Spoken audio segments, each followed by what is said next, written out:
Welcome, Alpha. Greetings to you in the mighty and matchless name of my Lord and Savior Jesus Christ. வாசிக்க தெரிந்து கொண்ட வேத பகுதி சங்கீதம் 118 6வது வசனத்தில் வாசிப்போம். கர்த்தரின் பட்சத்தில் இருக்கிறார், நான் பயப்படேன். மனுஷன் எனக்கு என்ன செய்வான்? எனக்கு அனுகூலம் பண்ணுகிறவர்கள் நடுவில் கர்த்தர் என் பட்சத்தில் இருக்கிறார். என் சத்துருக்களின் சரி கட்டுதலை காண்பேன்.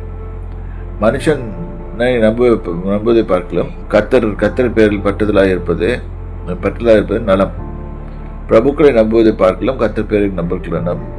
இதெல்லாம் ஏன் சொல்லப்படுதுன்னா, மனுஷன் சொல்லுது, நெக்ஸ்ட் பிரபுக்கள், அப்போ நம்ம இது பண்ணுறவங்க, ஆளுகிறவர்கள். ஸோ யாரையும் நம்ப வேணாம், கர்த்தர் பேரில் பற்றுதலாக இருப்பதே நலம் அப்படின்னு சொல்லி போட்டிருக்கு. ஆகவே நாம் கர்த்தர் பேரில் பற்றுதலாக இருந்து அவர் மேல் நம்பிக்கையை வைத்து இருக்கும்போது நாம் பயப்பட தேவையில்லை. அவர் எல்லாத்தையும் பார்த்துக்கொள்வார்.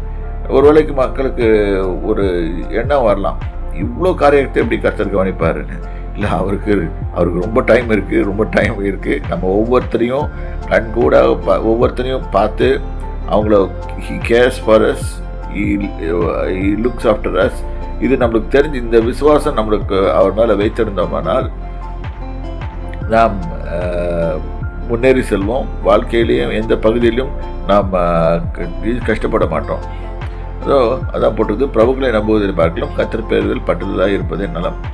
ரெண்டாவது, கர்த்தரின் பட்சத்தில் இருக்கிறார், நான் பயப்படேன். மனுஷன் எனக்கு என்ன செய்வான்? என்ன செய்ய முடியும்? மனுஷன் தீமை செய்வான், மனுஷன் நம்மளுக்கு இந்த பொருளாப்பெல்லாம் செய்வான், இதெல்லாம் நம்ம யோசனை பண்ணியிருப்போம். ஆனால் எதுவுமே செய்ய முடியாது. கர்த்தர் நமது பட்சத்தில் இருக்கும்போது யார் எந்த ஒரு காரியத்திலும், ஒரு வேளைக்கு அது பில்லி சுனிய கட்டாக இருக்கலாம், மந்திர கட்டாக இருக்கலாம், இது இருக்கலாம், எந்த ஒரு செய்யும் வேலை செய்யாது. கர்த்தர் நமது பட்சத்தில் இருப்பாரானால். ஆகவே பிரியமானவர்களே, கர்த்தரை உங்கள் பட்சத்தில் வைத்துக் கொள்ளுங்கள். கர்த்தர் உங்களை ஆசீர்வதிப்பாராக. கர்த்தருடைய பரிசுத்த நாமத்துக்கு ஸ்தோத்திரம்.